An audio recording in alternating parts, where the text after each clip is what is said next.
آدھا گھنٹہ سے تسبیحات پڑھی ہے، تیسرا کلمہ آیت کریمہ اور لا منجا ولا منجا من اللہ لا الہ پڑھی ہے۔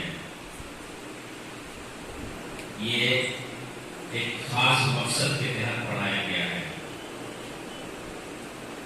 یہ جو نظام چلتا ہے، ظاہر ہے یہ نظام اللہ کے بندوں سے اللہ پاک چلاتے ہیں، اپنے بندوں کو توفیق دیتے ہیں کہ آپ غریبوں اور غریب کے بچیوں کی پڑھائی میں وہ مدد کریں۔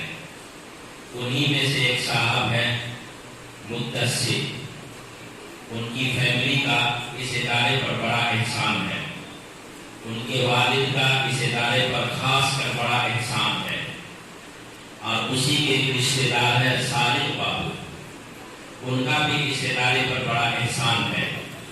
لہذا ہم سب مل کر ان کی برات کے لیے دعا کریں۔ جھوٹے مقدمات میں کسی نے ان کو پھنسانے کی کوشش کی ہے، مقدمہ کر دیا ہے، پریشان کرنے کی کوشش کی گئی ہے۔ اللہ تعالیٰ ان کی پریشانی سے ان کو نجات دلائے، اللہ تعالیٰ اس کو ہر ایک قدم پہ نصرت و مدد عطا فرمائے۔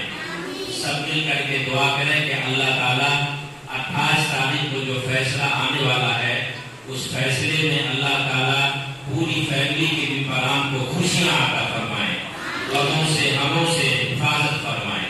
اللہ تعالیٰ دین دنیا دونوں میں اس پوری فیملی کو ترقی اور تعالی عطا فرمائے۔ حضرت مولانا ہم سب کے استاد ہیں اور بزرگ ہیں اور پیر ہیں اس علاقے کے۔ حضرت مولانا دعا فرمائیں گے، ہم لوگ آمین کہیں گے، اللہ تعالیٰ ہمارے آمین کو قبول فرمائے۔